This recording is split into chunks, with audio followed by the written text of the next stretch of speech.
JJK Modulo Chapter 20 is here, and Yuji Itadori was on a generational run this chapter. We start the chapter off right where we left off, with Yuji standing right outside of the building that he just used blood manipulation on. Osuke jumps out of the building and tries to attack him with an axe, but Yuji catches it with using Dismantle inside his hand, just like Sukuna did. Yuji looks at Osuke and thinks, are you a human or are you a Sumerian?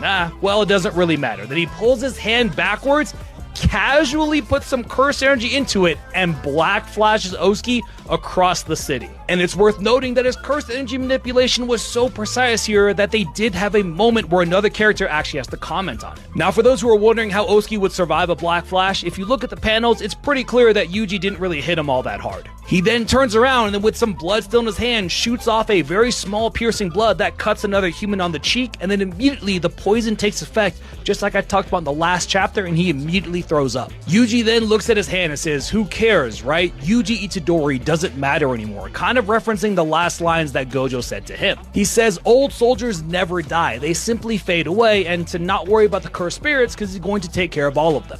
He also says that he's not going to interrupt the battle between Tsurugi and Madu, but he's going to make sure that Dabura and Mahoraga don't interfere with their battle as well. And then as he walks off towards the battlefield, he says, that's fine, right, Sensei? Which means our goat Gojo is back.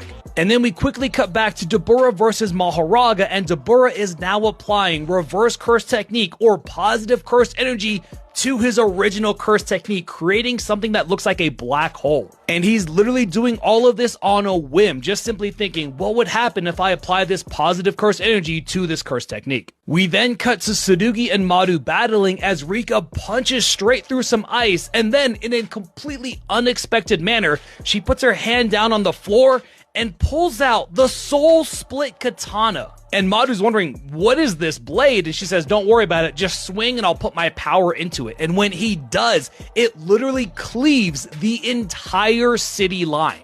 And as that happened, Madu takes note of the cursed spirits not wanting them to be exorcised, but Yuji just walks up and points his fingers and says, dismantle. And Yuji sends out a dismantle that is so large, it low-key looks like a world-cutting slash. It's not, though. However, it does decimate all of the cursed spirits, causing the third eye of Madu's to start tearing up. And while he's distracted, Rika takes advantage and cuts through him with the Soul Split Katana, but then turns around and just thanks Madu for a moment before the mask actually falls off. I'm assuming her 5 minutes probably ran out.